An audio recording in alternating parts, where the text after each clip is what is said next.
واضحة؟ واضح دكتور حاتم. طيب. أول شيء سبحانك لا علم لنا إلا ما علمتنا إنك أنت العليم الحكيم. طبعا بداية as you all know cerebral palsy is a huge topic, and if you just Google it or search about cerebral palsy you will find a lot of textbook and articles. So it's unfair for cerebral palsy to be covered in one topic, but I try as much as I can to simplify it to make it easier for all the residents. And one more thing, there is also controversies in cerebral palsy in some of the management. I try to avoid it as much as I can and stick with basic knowledge. Okay. So here are my objectives for today. At the end, we have some YT MCQ question. I will choose a random resident to answer these questions and just to make sure that you understand the topic. And this is interactive lectures, okay? Feel free to stop me at any time, and I will stop at any time to ask questions, okay? So please be focused and enjoy the show. So, cerebral palsy is described as a group of permanent disorders in the form of development, movement, postures that can ultimately cause activity limitations. The key features in cerebral palsy is it is non-progressive disturbance that occur in the immature brain.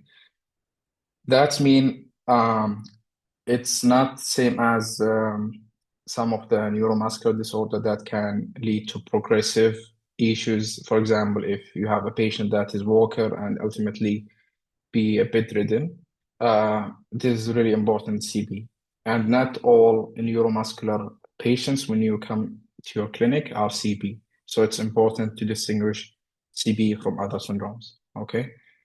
Um, it's mainly a motor disorder, but can be accompanied by other issues like differences in sensations, perceptions, cognition, communications, and behaviors. Okay. So this is important slide. I usually discuss with the family when they present to us in the clinic with a simple example. So just hold for 1 second. If you have a desktop, okay, I know it's a way different than the topic, but I just want to simplify it as much as I can. If you have a computer and there is issues with desktop, you will have error showing in the screens. So to solve this problem, you will just update the software or you change the desktop. But in reality, in CB, you cannot just change the brain of the patients. And this is really important when you discuss the family because expectations is really important. And 50% of CP patients, when they present to us, they present, for example, with other issues like tiptoe gait or contractions, and the expectation from the family that their kid, they will, for example, walk or would be a normal kid, and they don't know like he has brain issues. Because if there is issues with the brain and you do, for example, surgeries, they may have recurrence or revisions in the future. So it's really important to explain it as simple as to the family. Okay. So when there is issues in the brain, there is two main pathway can affect um, the hips or lower extremities. One in the form of mechanical or a neural pathway. They may have a weakness, impaired selective motor control, poor coordinations and sensory deficit, or spasticity, increased tone, clonus, contractures, and may ultimately combine both ways lead to, for example, a CB hip dislocations. Okay. In epidemiology, it's one of the cerebral palsy is one of the commonest motor disability of childhood worldwide. And in Saudi Center PACE prevalence, it count about 0.41%, which is a huge number. Okay. And it's one of the most common cause of upper motor neuron syndrome in childhood, syndrome that has a positive and negative features. Positive features in form of spasticity, increased tone and contraction. Negative features in form of weakness, loss of selective motor control, sensory deficit, and poor balance. And one of the diagnostic criteria you will see later on in the slides other than the history exam, etc. Neurologists usually order MRI, which can show if there is issues with the brain. But we highlighted here in the table, as you can see in the slide, 12% of patients, they may have a normal MRI. So which means normal MRI does not exclude CP, okay? So it's very important. And CB, they call it as a short muscle disease. Um, as you see in the clinic, some CB kids start, for example, as a normal kid, but when they progress and grow up, they may have shortened the muscles and deformity and contracture can develop. So it's really important to keep following CP patients. One of the most important thing is the risk factor, which is usually need to be screened in the history, and you need to be a really detective and a good clinician in taking histories. Not all tiptoe gait are normal kids, and sometimes family doesn't know that. So you need to ask about a child risk factor like low birth weight, prematurities, twins, torsion infections, anoxia, low Apgar scores. And this can count up to 80% of the risk factors in CB. Maternal risk factors also important, like maternal epilepsy, trimestral bleeding, drug and alcohol use, placental complications, and also family histories about neuromuscular disorder. So how we usually classify CBs?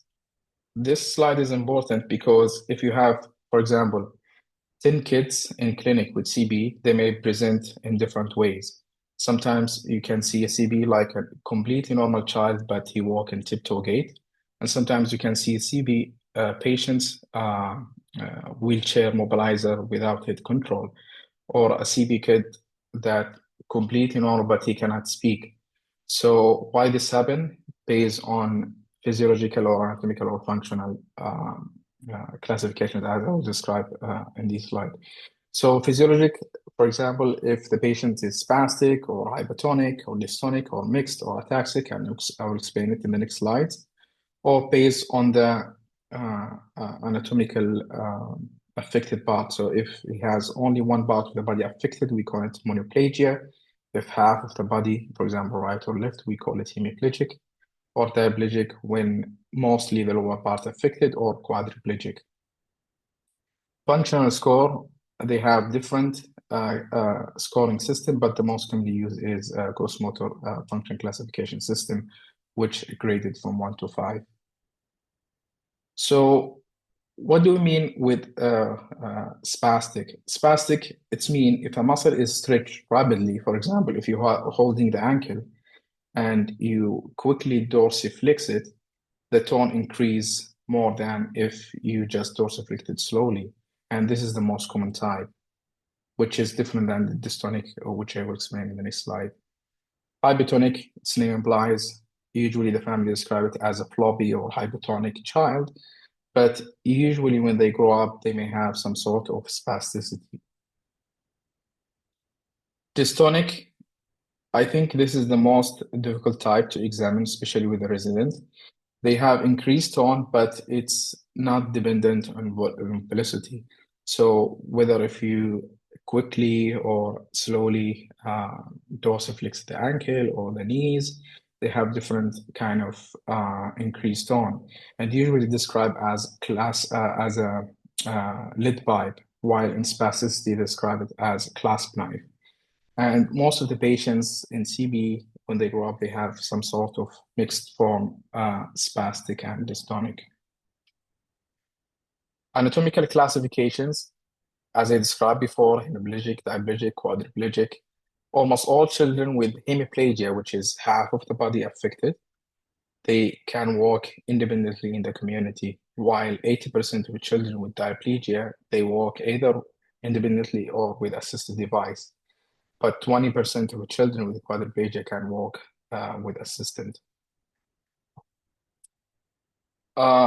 Functional classifications, usually we use gross motor function classification system, which is describe the function of the children with the CP. It's self-initiated movement, and it can emphasize on the sitting, walking, and wheel mobility. We usually use a score between the age of 2 to 12 years. Um, can anybody tell me what's the importance of this classification system? Why should I care if the patient has GMCC 1 or 5? So what's the important for the orthopedic surgeon? Or I can choose random resident. Okay, let's see. So Muhammad Al-Hazmi, do you hear me? Told you guys it's an interactive lecture, so help me out. For Musa'ad, he said for surgery like reconstructions. Yes, that's one of the component, but also it helps with the prognosis, as Faisal said. So it's really important for prognosis, for surgery decisions. So it's really important in the clinic because treatment in GCC1 is totally different than GCC5, as you will see in the next slides. So to simplify it, cerebral palsy with GMCC1, he's like a normal child, but with a difference in speed, balance, and coordination. So if you have two kids, one with GMCC1 and one completely normal child, and they play together, you will notice some difference in the balance and the speed. Okay. In GMCC2, they have more limitations in the balance, like running, jumping. And also when they climb the stairs, they hold the rails, but they do need supervisions regarding this. And the key features in long distance, they may need assistive device, okay? And also in crowded areas or uneven surface, they have issues during walking because they have more limitation in balance. In GMCC3, the children using handheld mobility, and when they climb the stairs, they use the rails, but they need supervision. They may fall down. And for short distance, as I described, they use a handheld, but with long distance, they may need a wheelchair.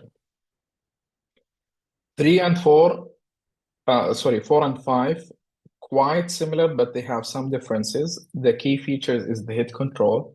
In GMCC5, they don't have a head control. In GMCC4, they have a head control. And also they use a body support with supervisions, and with long walk, they can use a powered wheelchair. But in GMCC5, as I described before, they need a head control and they need a manual wheelchair because they cannot use it.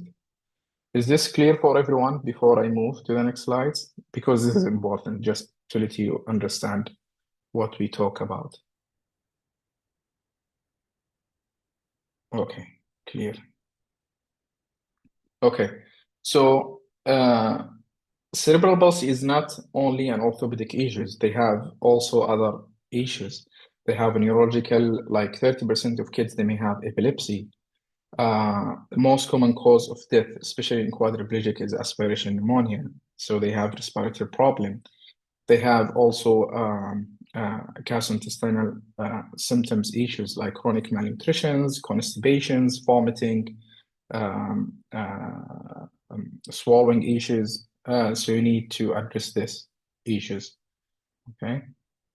For orthopedic problems, which is important to us, they may present with contractures, they may present with hip subluxation and dislocations, they may present with proximal femoral deformity like excessive femoral antevergence or coxa valga. They may present with fractures. They may present also with torsional deformity like I described, excessive femoral antevergence or excessive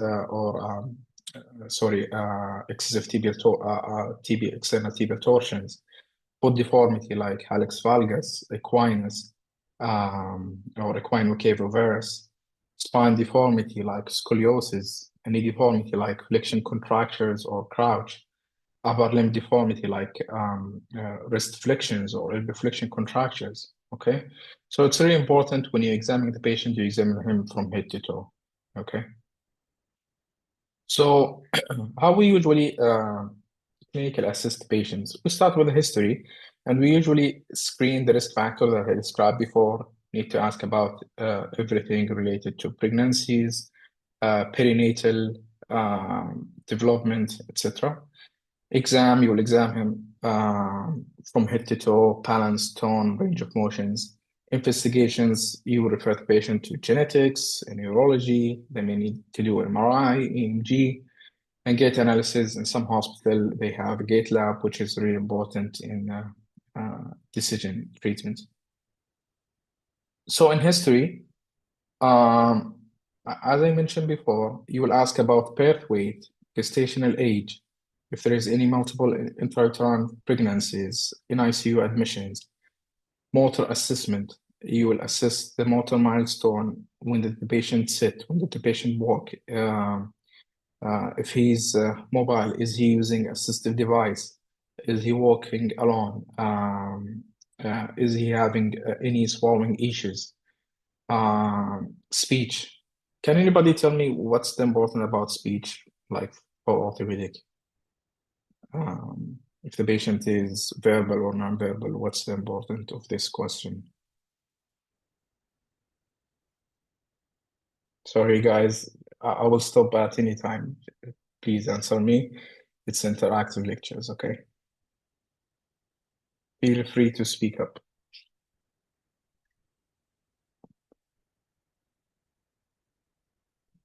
Okay, I will choose فيصل الحربي.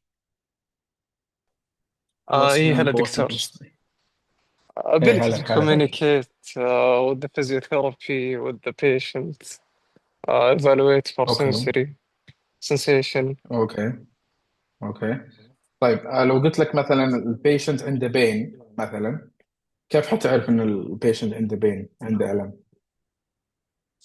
mainly ف الفاميلي it's البيشنت بيكون إذا كان with walking ولا with يعني cleaning of the patient he will complain of pain يعني screaming إذا كان يعني non-verbal. non-communicating بس if he's communicating he can tell us. صحيح. ف this is what I'm trying to tell you. Like a CB kids, they are like they are a human being. So you need to ask these questions.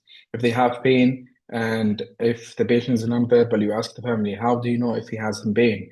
Does he cry? Does he point to, for example, to the hip or to the knee? So it's really important questions. So just take the patients as a whole. These patients can get any other disease other than a CB. They can get cancer. They can get fractures because like it's common. I ask a resident in the clinic, so what do you think about this patient? Yeah, he have a CB, so you don't think that he may have other issues? It's a really important question. Okay. Seizures. It's really important to ask about seizures. Does he have anti-seizures medications? It can cause osteopenia, osteoporosis. When they have seizures uncontrolled, they may have fractures. And when you're planning to do surgeries, they may have complications like redislocations, periprosthetic fractures. So you need to have everything under control. Family history, like there is any family history about neurological disorder, so it's really important. Okay. So for exam, as I mentioned, you will examine the patients from head to toe, like postures, balance, gait, if the patient is ambulators. You will assess the muscle tone and type. Is it dystonic, spastic, or atonic? You will assess reflexes. Does the patient have reflexia or clonus or hyperreflexia? You will assess the degree of deformity of each joint, which joint is contracted and in which motions. You will assess the soft tissue contractures. You will assess if the patient have LLD, if he have angular like genu-valgum, or any torsional deformities. Okay. So we'll start with the spine. So you will put the patient on the bed and you will expose the patient, look at him from the side, from the back, from the front, check if he has scoliosis, kyphosis, lumbar hyperlordosis. And one of the common things in total body spastic or dystonic, they may present with scoliosis and also in quadriplegic. Kyphosis and thoracolumbar in the patient with poor sitting balance because he's leaning forward.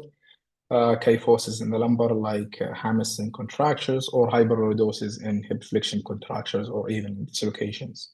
Okay. Hip flexors, the most common test we use is Thomas hip flexion test. Before you do that, when you put the patient flat on the bed, okay, just see the position of the leg. Is the knee flexed or it's laying flat on the bed? If it's lying flat on the bed, try to examine each leg at a time. As you see in the picture, when the physician like flexing the hip on the left side, the knee is starting to go up, and that's mean he has a hip flexion contractions. Okay, so you need to examine each hip at a time. And the other test is testing the rectus femoris. You'll put the patient's prone for Eli test. You will bend the knee, and you will start to see the hip going up. That's mean the rectus femoris is tight. Okay. For the knee joint, the first step is to assess is the patient has a true joint contractures or a muscle spasticity or tightness in the hamstring, which is a common misleading exam. You will all notice that the picture is similar to the previous one. So this patient is lying flat, but his knee is going up. So to differentiate between the knee flexion contractures or the hip flexion contractures, one of the thing that you can do, you can bring the patients at the end of the bed to isolate the knee and see if the knee still flexed or it's straight. If it's straight, that's mean it was like a hip flexion contraction. It's not a knee. Is that clear, or should I repeat this one? Because it's a common mistake that you cannot differentiate between knee flexion contractions and hip flexion contractions. So you need to do a different test to know if the hip or the knee is okay. Okay, so so this patient is lying supine, okay? And you can see the knee is up, okay? So how to know truly is the patient has a knee flexion contractures or the hip is having flexion contractions. So you slide the patients at the end of the bed, okay? So the hip joint will be at the edge of the bed. If the knee is like if the leg is straight, okay, that's mean because the knee will be out of the bed, like the leg it's not in the bed anymore. You see the leg is straight, that's mean he had uh, a knee flexion contraction, not a hip flexion contractions. Okay. I will explain it more in the next slides. You understand more, okay? So the other test is popliteal angle, which is the muscle hamstring contractures. So basically, you will have the hip flex at 90 degrees and you'll start to extending the knee. And you'll see if there is a catch. If there is a catch, you will measure the difference, like imaginary line. Normally, popliteal angle is between 30 to 40 degrees or less. Okay, if it's more than 40, that means you have a hamstring tightness. Because not all patients with hamstring tightness, they present with a knee flexion contracture. That's other issues. So you need to do both examinations, okay? So the other exam for the foot and ankle is cervical test, and equinus is the most common presenting deformity in CB. It differentiates between isolated gastrocnemius and Achilles tendon contractions. Can anybody explain to me in these pictures what the patient have? Does he have tendo Achilles contractures or gastrocnemius, and why? gastrocnemius. Okay, ليش? Because when you flex the knee, when you flex the patient knee, the dorsiflexion is regained. If it's tendo Achilles, then you will have no dorsiflexion in both extension and knee flexion. Okay, that's correct. But can you explain why that's a gastrocnemius, not tendo Achilles? Why this happened? Do you know why? Because You have a correct answer. Eh, you relax the origin of the muscle. So what's the origin of gastrocnemius? Like just basically, not specifically, where's the gastrocnemius attached? Does it attach to the tibia or the femur? Along to the distal femur behind the condyles. Yes, yes. So that's correct. So when you flex the knee, basically you will just relax the gastrocnemius, but the soleus it's attached to the tibia. So when the patient have tightness both in knee flexion and knee extensions, that means the soleus and gastrocnemius are tight, which is ultimately mean tendo Achilles contractions. Okay. And the other test is tibialis anterior contractures. One of the tests that we can do is confusion test. So you bring the patient at the end of the bed, okay, and you ask him to lift his leg up against resistance, as the examiner do. So if the ankle is dorsiflexed and supinate, that means there is overactivity in tibialis anterior. Why this happened? Because tibialis anterior usually is attached to the medial cuneiform and then the plantar aspect. So when you pull the tibialis anterior, it dorsiflex the ankle and supinate the ankle. Okay. So gait pattern can be like lectures like alone. It's a huge topic, but I'm trying to simplify it. So a patient can walk in an equinus, okay, or can walk in a jump knee gait. So this is equinus, and this is jump knee gait. And the difference, as you can see, there is a knee flexions, okay. They can present with scissoring gait or in towing gait. So you need to ask the patients to walk back and forth multiple times, check his shoulder, check his back, check his hip, knee, and ankle from the back, from the front, and from the side to get a better idea. Gait lab will help out with this matter, but not all hospitals have gait labs. But this is important to understand, like what's the contractures or weakness patients have to address this issue accordingly. Okay. And this is one of the most common gait pattern is spastic diplegia. So this is true equinus. You can see his heel not touching the floor, but his knee is walking straight. Jumping knee, same thing, but with knee flexions. And crouch gait can happen also in over lengthening, like one of the complications of tibialis anterior lengthening. I will describe it later on in the slides. You can see his foot is plantigrade, but his knee and hip are flexed. So he's walking like an old person, okay? So now we understand like the history and what we need to examine. So how we manage a kid with a CB. So it's a multidisciplinary approach. It means these patients, they have a lot of issues. They have nutritional issues. So we need to send the patients to a dietitian to optimize his nutrition because he may have a post-op complications like wound healing problems. So you need to optimize this perioperatively, okay?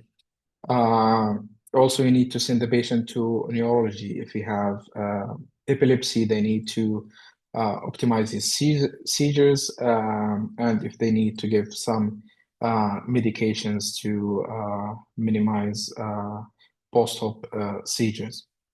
Also, if you have a GI problem or respiratory problem, you will send him to pediatrician to optimize his pulmonary function test.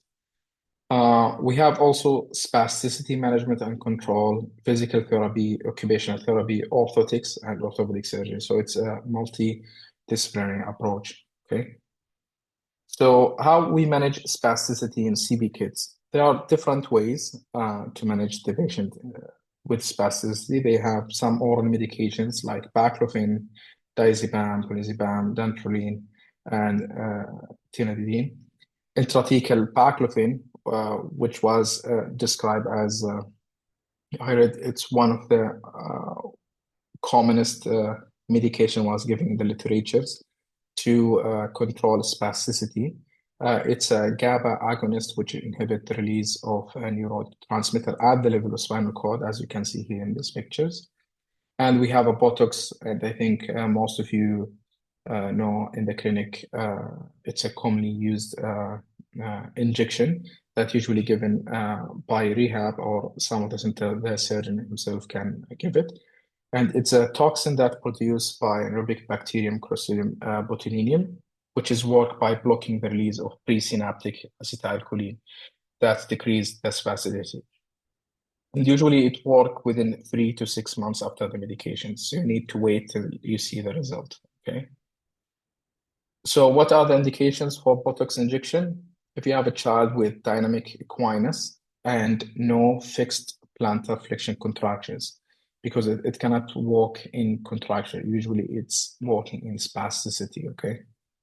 Or a child with equinus gait without crouch, or a child younger than 4 that cannot tolerate, for example, AFO because of dynamic equinus, or if the parents doesn't want surgery and they want something to decrease the progression by equinus. Physical therapy, it's really important to work with a physical therapist and to arrange with them pre-operative and post-operative to improve or maintain range of motions, regain the muscle strength, maximize ambulations, improve the functions. And it's really important post-operative because one of the commonest reasons for recurrence after soft tissue release is an non-compliance on physical therapy and home stretching program. Okay. Orthosis, they have plenty of orthosis type, but they commonly we use AFO, and even AFO, there is different types. There is dynamic, static, cramp reactions. And if you work with a lot of neuromuscular kids, it's really important to know some of the orthotists and learn what are the most common types and which type you need to prescribe.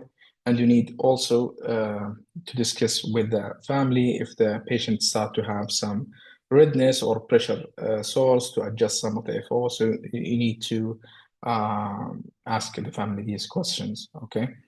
In younger children with dynamic equinus, it can improve with plantigrade foot positions with the AFOs, okay? So what are the orthopedic surgery management? So what are the goals? Like if you have a CP kid with orthopedic issues, what are the goals for surgeries? So in a walking kid, you want to improve his functional ambulations, but even for non-ambulatory children, like the management is different, but the goal is more to facilitate sitting, improve hygiene, prevent pain. So you don't need to treat only the X-rays. Sometimes the X-ray can look good, but the patients have poor outcome and function. So these surgeries need to be multidisciplinary, and you sit with the family, set the goals, set the expectations before you do any surgeries. Okay. So now we finish the most general topic about CV. Now I'll talk more thoroughly about the hip. Then I will speak about quick slide about knee and foot and ankle. Then we can have some questions. So can anybody tell me what are the difference between these two X-rays? Ignore the age and the size of the femoral head. Do you think these X-ray all are CP kids or different diagnosis?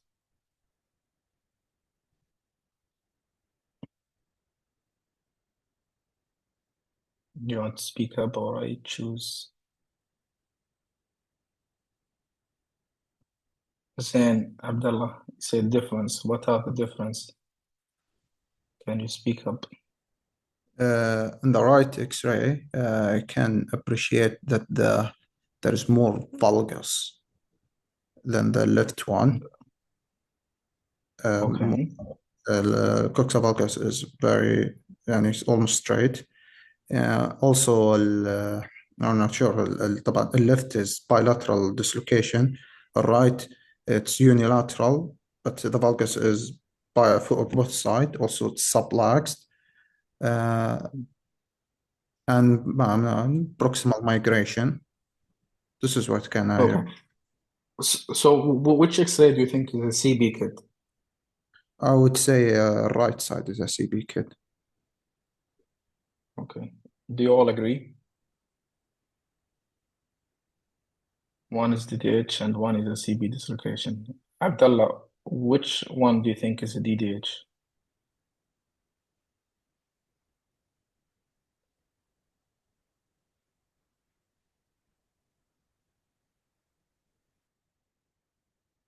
Right image is a DDH, left is a CB. Okay, so this is a really important question because it's a common mistake that when the resident admit a case, he said a CB kid with a DDH. DDH is a totally different disease than a CB. CB can get, yes, they can get dislocation, yes, they can get dysplasia, but it's totally different. In DDH, the kid born with abnormal hip, but in a CB kid, they born with a normal hip, but with a growth spurt, they may develop ultimately issues in the acetabulum and in the proximal femur, like I will describe later on in the slide. Okay. So CB hip, all children with a CB are at risk of developing progressive hip dysplasia, and is the second most common deformity after Aquinas. As you can see here in the picture from the left to right, so they usually born with a normal hip, but ultimately they start to have lateral subluxations and subluxation, coxa valga, then ultimately dislocations. And the issues for this one, because they will start to have a silent lateral subluxations, and the issues, they have asymmetric muscle spasticity. So the adductors start to tighten and pull the femur into more adductions and internal rotation. They have more femoral antivergence, and the hips start to slide laterally and anteriorly because of the hip flexors. Okay. And then they will have, with the growth, proximal femur abnormality like increased femoral antivergence, coxa valga, and lateral flattening of the head. And ultimately, they will cause acetabular dysplasia and dislocations and are not the same as DDH. And this is an important table from OrthoBullet. You can take a pictures. And they usually have a lot of questions regarding this topic in the MCQs. So the key features in these tables, one, in DDH, they usually born with abnormal hip, not like a spastic or a CB, they born with a normal hip. And in the acetabular deficiency, usually in DDH, we have anterior or anterolateral deficiency, but in CB, they have more posterior-superior deficiency. And in early measures in DDH, you may treat it with Pavlik hardness or braces or cross reductions, but in CB, they more likely need a soft tissue release or osteotomies. And in DDH, they may need an open reductions regardless, but the difference in CB, you don't need always to do open reductions, okay? So how we take a proper X-rays? Taking X-rays, you need to keep the patella facing upward because usually not all X-ray technicians, they know how to take a proper X-ray. They will just put the patients on the table and take X-ray, and you will just notice, yeah, I think this hip is look in coxa valga or sublux. The reason why, because the hip usually is internally rotated and adducted, and they will give you a false result. So you need to take a proper X-rays. And one of the most important thing that we measure is the migration percentage or migration index. Basically, you will take half the femur and you will see how much of the femur is covered and how much is the head is uncovered. And you will just measure the index. And if it's less than 30, usually that is continue regular screening. It's not at risk. If it's more than 30%, that means the hip is at risk of subluxation and ultimately dislocation. So you need to closely monitor that hip. Okay. Acetabular index, as may all know how to measure it. Basically, you will measure you will draw a linear line between the two tri-radiate cartilage, and then you will draw another line on the lateral border of the acetabulum, then you will measure the index. Normally, it's less than 25. Neck shaft angle. Neck shaft angle is really important, especially when you take a proper X-ray.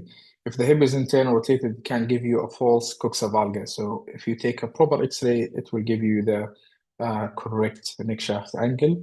And in CB, mostly when they go up, they will have more coxa valga. So CB kid with hip problem, they may present with pain or functional impairment like walk, stand, sit, and impaired quality of life. So it's very important when you take history, check with the family what is the problem. Don't treat the X-ray, just check, is the patient in pain? Do they have issues in hygiene or changing the patient diaper? So that can also aim you or guide you through the treatment. So hip screening by Reamer index. If the patient is have a Reamer index less than 30, usually you observe. If it's more than 30, which is mean hip at risk, see how much is the migration index. If the migration index is more than 30 and they have limited hip abductions, you will do soft tissue release. If the migration index more than 50 and they have limited abduction, you may add proximal femoral osteotomy. If they have a stable dysplasia, you may add a pelvic osteotomy. If the hip is uncontained and still painful, you can do a salvage, as I will describe in the next slides. So what are the preventive surgeries that we usually do for the hip? 3 broad categories based on the migration percentage: stable dysplasia, severity of muscle spasticity, and patient symptoms. Okay, so if the patient having migration percentage more than 40, or he has increase in migration index more than 10% every year, or he have a limited hip abduction less than 30, usually we do a soft tissue release, which is open abductor release. If they have more issues, like I'll describe in the next slide, we can use reconstructions like proximal femur or plus minus pelvic osteotomy.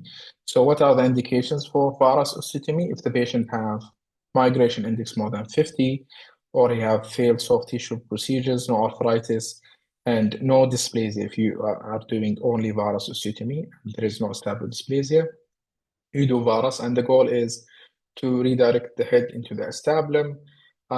You do shortening the rotations plus minus soft tissue procedures, and your aim in neck shaft angle is 90 to 100% to improve the functions and the quality of the head. Okay. So for example, in this kit, you have, as you can see here, in the right image, migration index about 80, and the left almost 90. And the patient, if I'm not mistaken, he's 7 or 8 years old.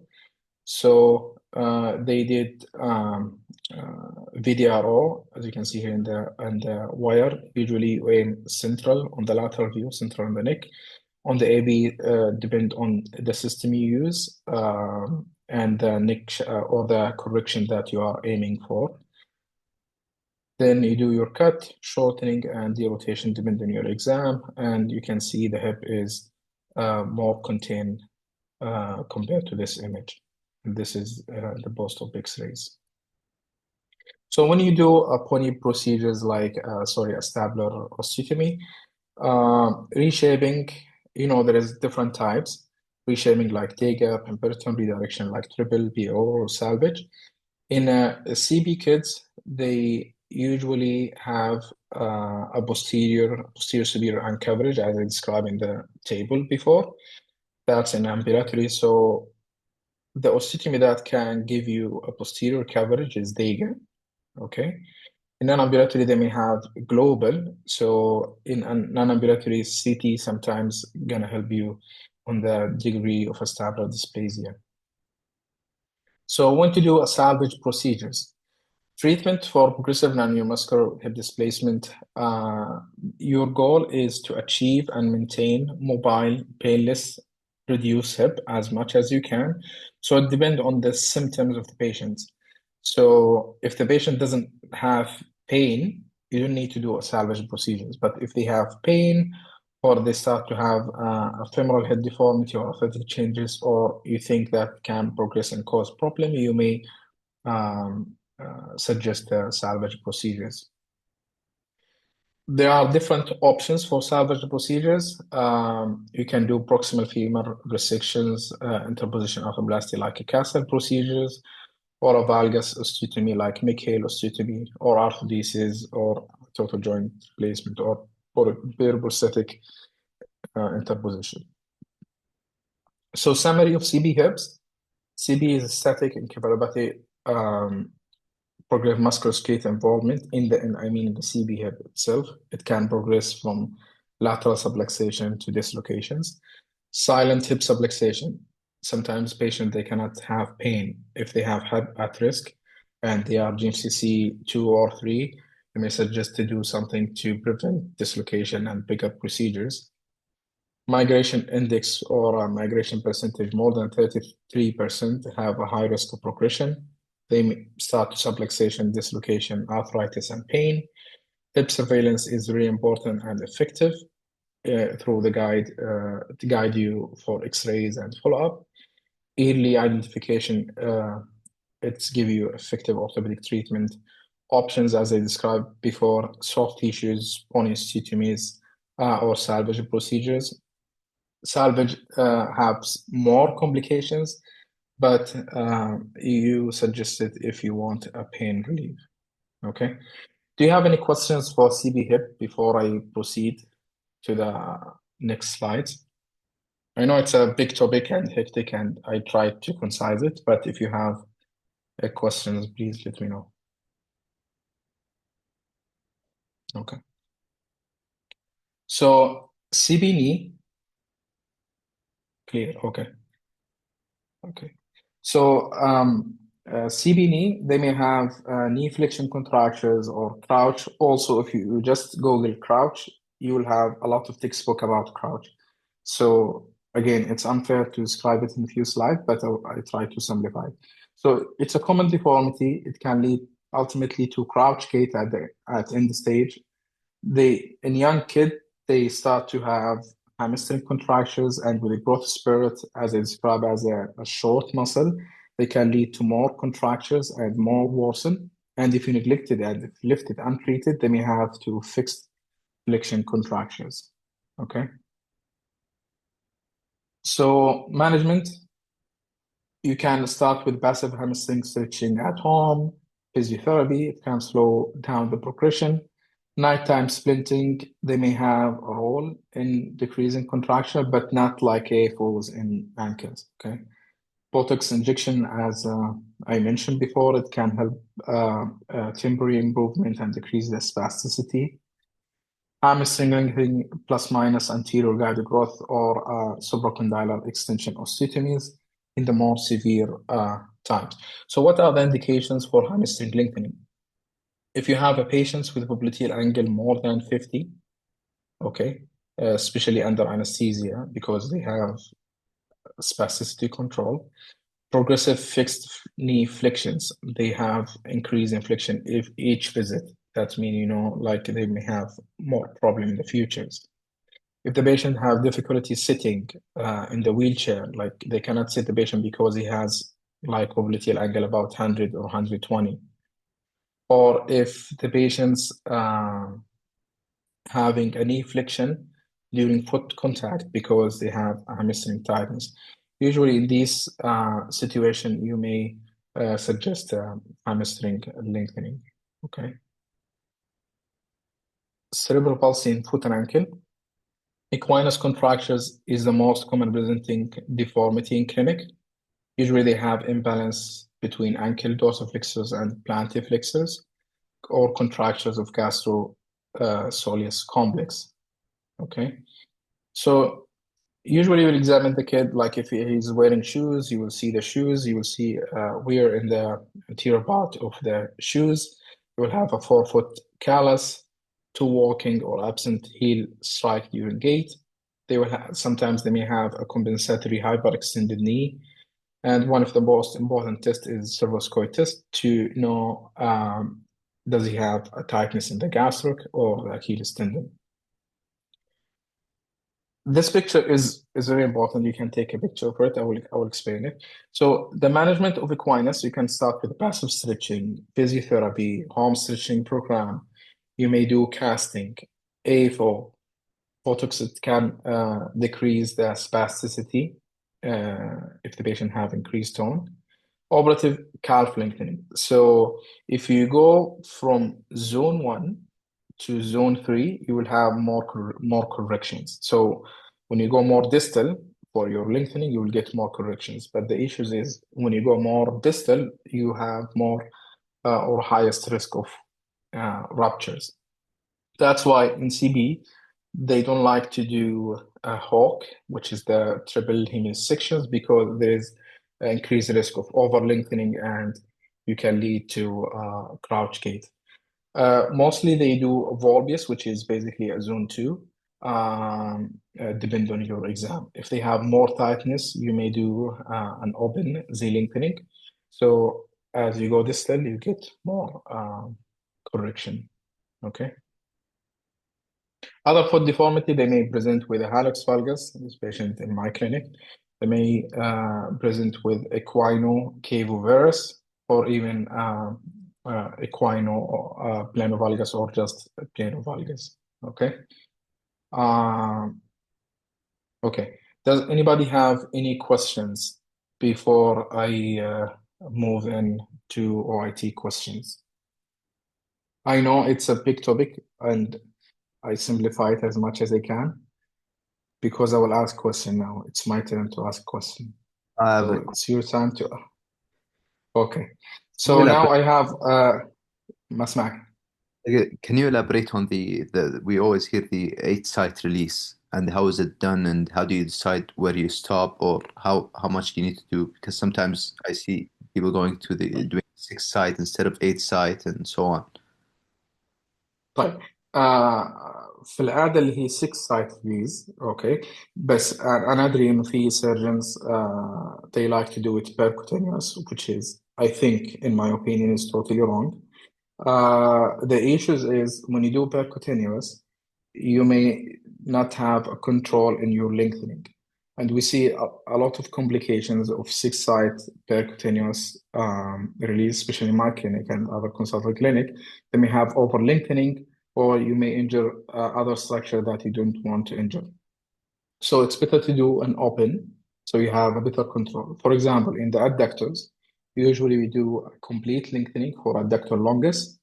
We do a complete lengthening for gracilis tendon.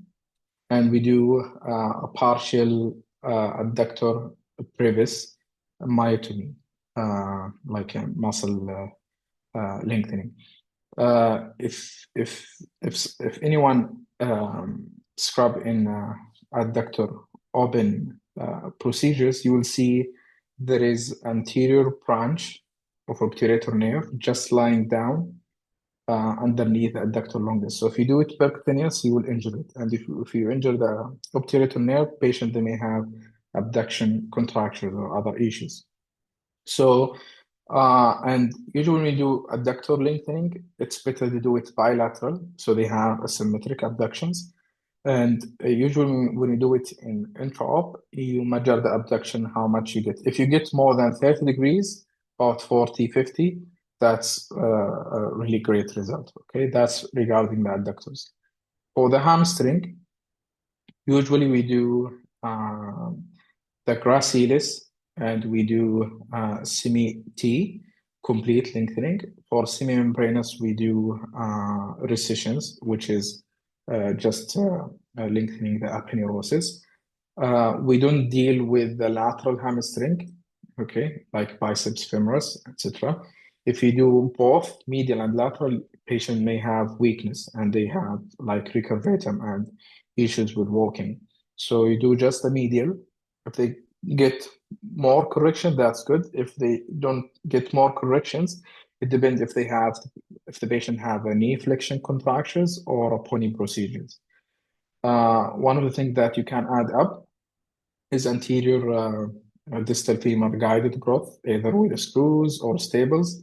If the patient have growth remaining, like if he's 10 or 9, and that will stop the growth of the anterior part of the knee, and the posterior part of the knee start to grow and correct more of the flexion deformity. If the patient is more mature, you may add up a supracondylar distal femur extension osteotomy, but this will have more problem with physio, so you need to be selective during these procedures. Okay. Additional procedure they may add in the knee is patellar tendon distalizations or shortening, because some of these patients, especially with severe flexion deformity, they may have patella alta with elongation of patellar tendon. For the calf, again, it depends if the patient have only equinus or if he have other foot deformity, like if the patient have a cavus or a cavovarus or planovalgus, you will assess it intra-op and also after, like, spasticity control. Some patient they may need just a volbius, or some patient they may need more extensive, like open Z lengthening of the Achilles tendon, and some patient they may need more extensive procedures like calcaneus sliding osteotomies or cuboid abductions, or even triple arthrodesis, or even a midfoot dorsiflexion osteotomy. So the treatment usually individualized. But the lesson here, like, just to simplify it, each patient can be treated different. Like 6-site release is not standardized. Like when you see a patients with equinus or knee flexion contractures, you don't just like admit the patients for like 6-site release. Like it depends the patient what he have and what tightness he have. And it's really important to examine the patient in the clinic and examine the patient after the anesthesia before starting the procedures. You will be surprised, like after anesthesia, the exam will be totally different than clinic. Sometimes patient they have knee flexion contractures, abductions, but after anesthesia they have just abductions or equinus. Does that answer your question? واضح يعطيك العافية. Okay. So now I have OIT questions. It's a 9 questions. So before I show the questions, I need volunteer before I show the questions. So who's the first volunteer? Or I will randomly choose. First question is easy.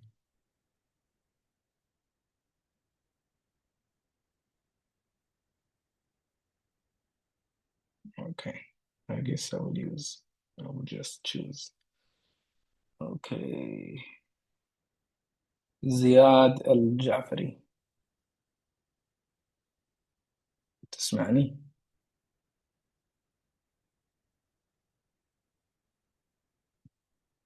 اوكي ما يسمعني. طيب مساعد ايفون. مساعد.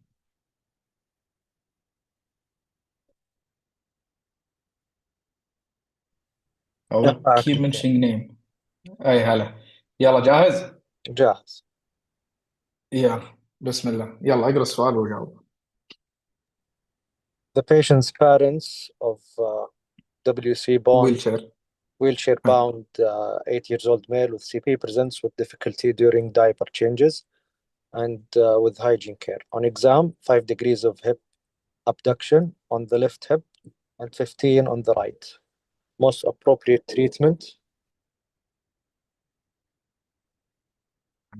So the patient الحين يعني بالهيستوري بالاكزام اللي تشوفه عنده limited hip abduction صح؟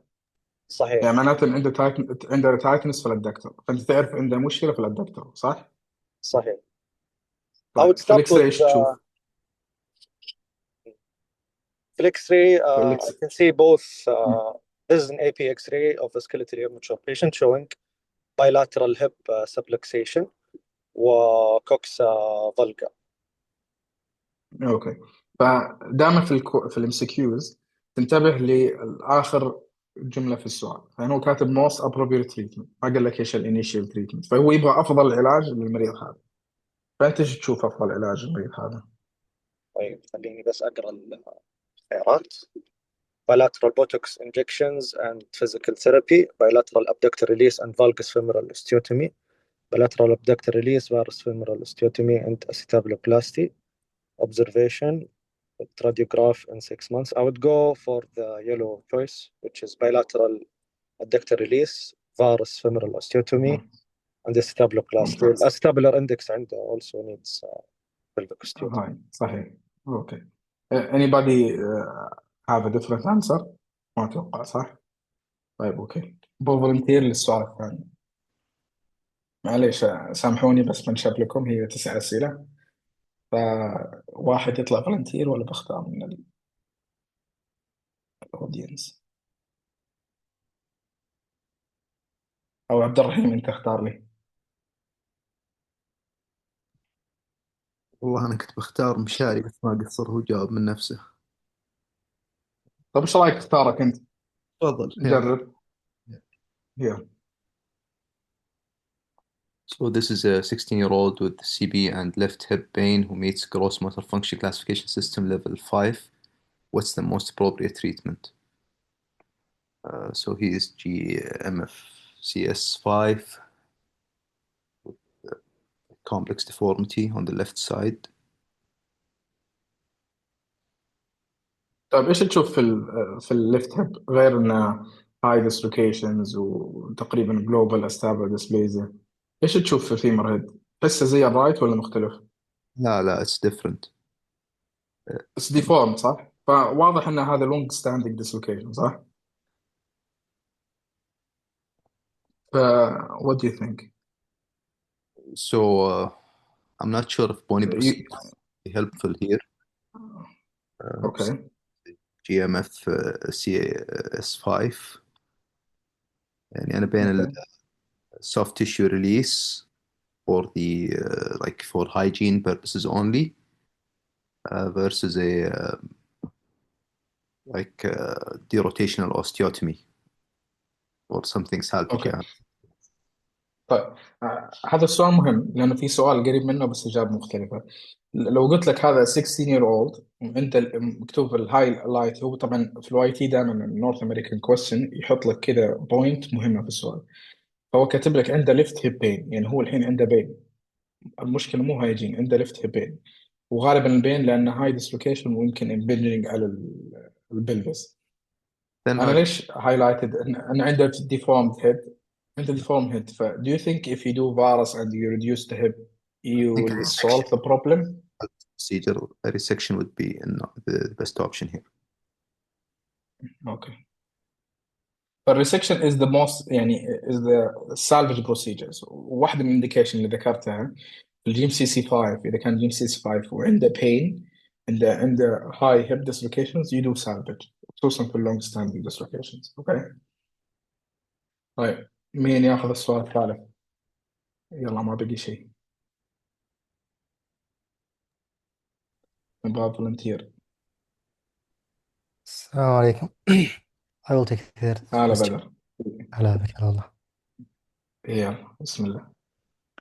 6 years female non-ambulatory spastic quadriplegic CP, no pain with range of motion but bilateral hip abduction is limited to 20 degrees maximum. Management. Okay, ambulatory spastic, no pain, limited to 20 degree.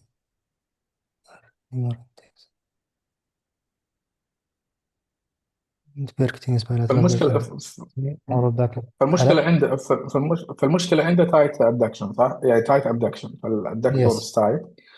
في الاكس راي تشوف في عنده المايجريشن اندكس هاي صح؟ Yes. اوكي. ف فايش توقعت؟ Anterior branch of open adductor to make the release of vast rotation.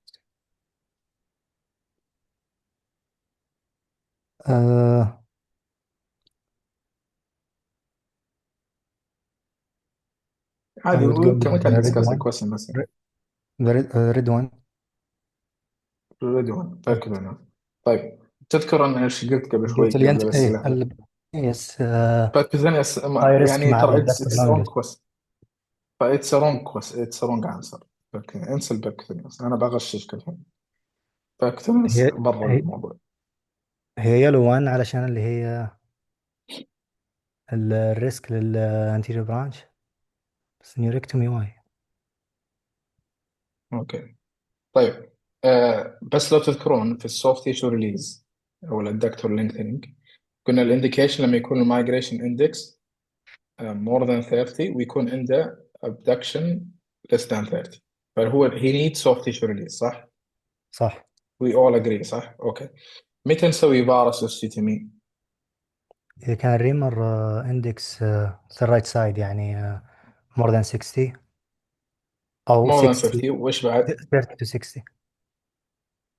اوكي و فهو الحين المايجريشن اندكس انا في الرايت انا ما حسبته، بس انا I can guarantee you انه more than 70 or 80%. فهل تتوقع لو سويت soft tissue release بس الهب not enough it for the right will side, but the left side I think it would be enough. هو ما حدد لك، هو كتب لك كذا بشكل عام Right. يعني. Okay, they ف both the green one. اوكي you all agree green one؟ في احد عنده اجابه مختلفه؟ we can discuss ترى الكويستشن اذا في احد عنده اجابه مختلفه. طيب الليفت سايد لو كانت alone. هو شوف في ديبيت في السي بي اوكي. في العاده يقول لك السي بي it's better to do bilateral procedures، لان لو سويت مثلا جهه واحده الجهه اليسار اللي ما فيها هاي migrant index it can progress، عرفت؟ فالافضل انك تسويها both side. اوكي I mean only soft tissue release for the left side. في ناس تسوي بس soft tissue release both side مع الفيديو ارو في الرايت، وفي ليتريتشر بتقول انك تسوي بوني بروسيجر يعني الفيديو ارو في بوث سايد از بريفنتيف ميجر، عرفت؟ Okay. اوكي طيب ميبي اخذ السؤال الرابع. ليش انا اسف ادري ما اشب لكم بس ابغاكم Yes, تشاركون. Doctor, I will go. يلا بسم الله. اوكي انا اسف حظك عاد، بس ان شاء الله اكون مركز انت. So, what is the biochemical effect of intramuscular injection of botulinum toxin A? It inhibits the presynaptic release of acetylcholine. I think the yellow one. ما شاء الله عليك اوكي مركز يعطيك العافيه. الله يعافيك. طيب next question شباب.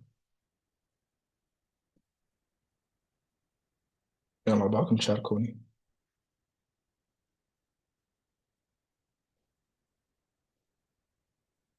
طيب بتول. أيوة أهلين السلام عليكم. عليكم السلام. يلا بسم الله أعطيك سؤال سهل. طيب 8 year with hemiplegic CB is evaluated for two walking on his right leg. Cannot place his foot flat during the stance phase of gait. He has max ankle dorsiflexion of 5 degrees with his knee flexed at 10 degree, short of neutral with his knee extended. Surgical treatment. So basically اللي مكتوب في السؤال يقول عنده ankle dorsiflexion 5 degrees above neutral مع knee flexion، بس لما تسوي knee extension عنده 10 degrees below neutral. فايش توقعين المشكلة عنده؟ Gastrocnemius. اوكي فايش الإجابة؟ Gastrocnemius recession. اوكي ممتاز. طيب next question. اوكي ريم.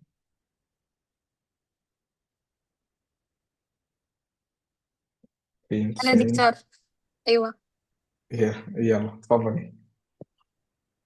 7 years old male spastic diplegia with gross GMFCS.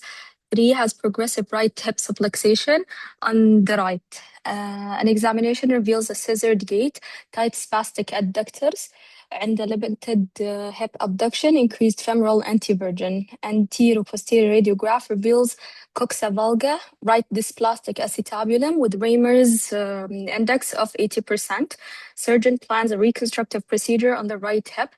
The most appropriate procedure would consist of an adductor tenotomy, varus derotational osteotomy, and he's 7, Raymer's 80, coxa valga with dysplastic acetabulum. So varus derotation,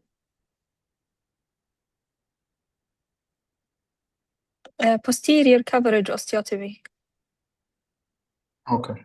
So as we described in CB, they most likely have a posterior uncoverage. صحيح؟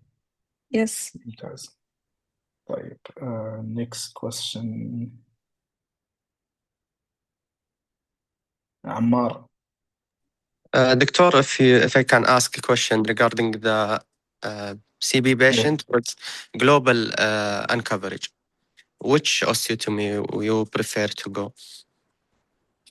شوف هو في ناس تقول ممكن تسوي دقيقة وبناء على الجراف حقك لأن الدقيقة ميزته إنه ممكن تعطيك anterior coverage, lateral coverage, posterior coverage and depend على اللهم صل على محمد على الكفرج تقدر تحط الجراف حقك.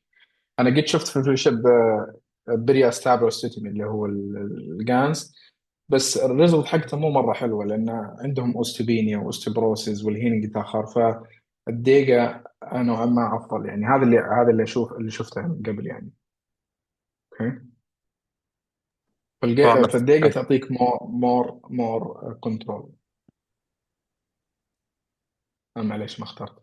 عمار هلا والله اسمعني موجود. ايوه اوكي معي يلا بسم الله.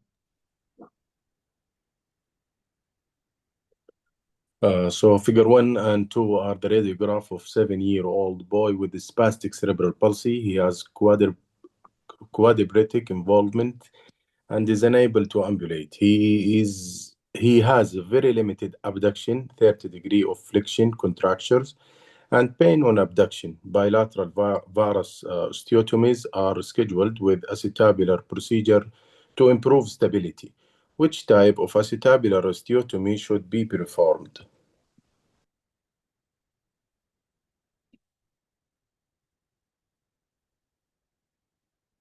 طبعا انقطع الصوت عندك ما سمعت. So I will go with Dega. اوكي تقريبا قريب من السؤال اللي قبل بس هو الاختلاف في السؤال. يلا باقي سؤالين. عبد الله العنزي.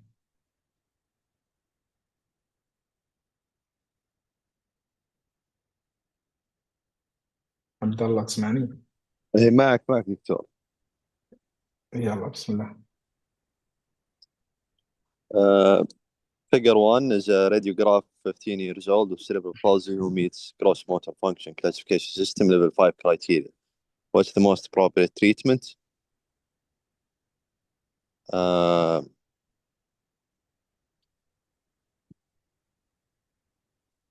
طبعا هذا السؤال تركي شوي فبعد تركز فيه. اوكي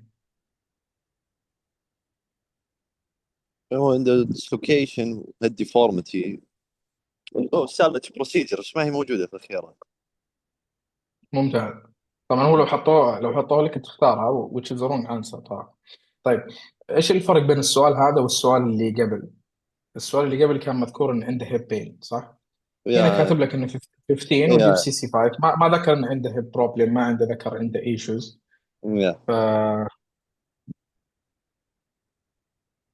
فالبيشن اسيمتوماتيك what do you think؟ يلو. اوكي فهو الديفرنس الحين في عندك الاثنين اللي ممكن ريمينينج اللي ممكن تختارهم اليولو والجرين. بس في الجرين كاتب انه need more x-rays to progress تشوف البروجريشن هو already dislocated يعني it will not progress more. البيشنت ده ما عنده symptoms why expose him to x-rays والعادة الجيم سي سي 5 ممكن يكون quadriplegic وصعب عليهم يسوون x-rays. ف if you're not aiming to do anything you just follow them up. As I mentioned before, we don't treat the X-ray. depend على ال patient's expectations والsymptoms. اوكي طيب مين ياخذ آخر سؤال عشان نختم البرزنتيشن؟ محمد يحيى.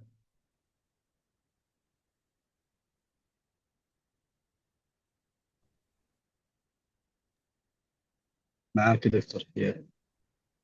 يلا بسم الله. Caregiver for a 5 years old girl with quadriplegic cerebral palsy report difficulty with diaper change and poor sitting balance in her wheelchair. Her pelvic radiograph is shown in figure 1. What intervention is most likely to result in maintaining long-term reduction of her hips?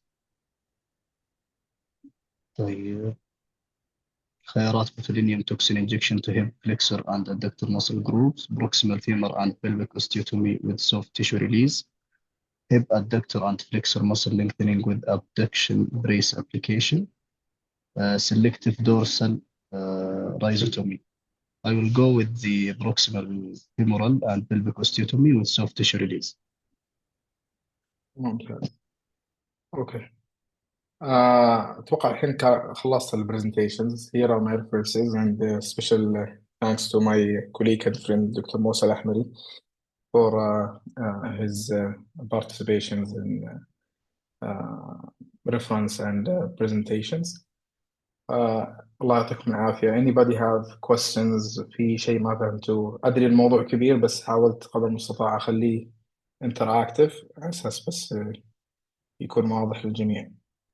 هو كان في سؤال دكتور في الشات وانا كان عندي برضه نفس السؤال regarding the foot deformities, like يعني مثلا hallux valgus and such deformities, would you go for يعني surgical correction in CB patient؟ يعني الهالكس فالجس في السي بي and neuromuscular and syndromic العادة العلاج حقه arthrodesis if the patient having pain over the bunion itself.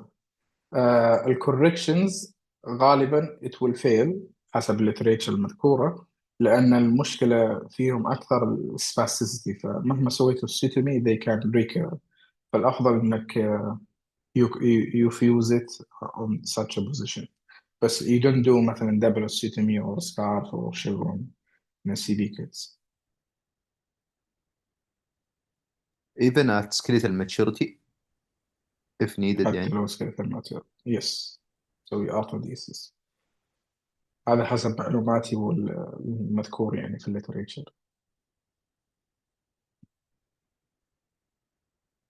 Any more question guys?